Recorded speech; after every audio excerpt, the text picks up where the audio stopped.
মুনাফিকের আলামত তিনটি। 1 নম্বর, কথা বললে মিথ্যা বলে। আসসালামু আলাইকুম ওয়া রাহমাতুল্লাহি ওয়া বারাকাতুহু। সহিহ বুখারী শরীফের 33 নম্বর হাদিস এবং এই হাদিসটি সহিহ মুসলিম শরীফে এসেছে 59 নম্বরে। আসুন এই হাদিসটি আমরা জেনে নেই। عن أبي هريرة رضي الله تعالى عنه عن النبي صلى الله عليه وسلم قال: آية المنافق 3: إذا حدث كذب وإذا وعد أخلف وإذا اؤتمن خان। হযরত আবু হুরায়রা রাদিয়াল্লাহু তাআলা আনহু থেকে বর্ণিত, নবী করিম সাল্লাল্লাহু আলাইহি ওয়াসাল্লাম ইরশাদ করেন, মুনাফিকের আলামত তিনটি।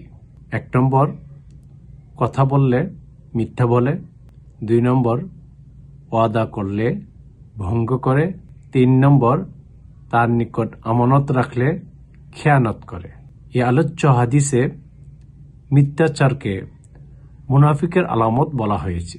আর আমরা জানি যে কিয়ামত দিবসে মুনাফিকদের শাস্তি হবে সবচেয়ে কঠিন ও ভয়াবহ। ইন্নাল মুনাফিকিনা ফিদ দারকি আসফালি মিনান নার। আল্লাহ আমাদের প্রত্যেককে এই ভয়াবহ শাস্তি থেকে এবং এই বদ অভ্যাস থেকে, মিথ্যা বলা থেকে, ওয়াদা ভঙ্গ করা থেকে এবং আমানতের খেয়ানত করা থেকে হেফাজত করুক। আল্লাহুম্মা আমিন। ওয়া আখিরু দাওয়ানা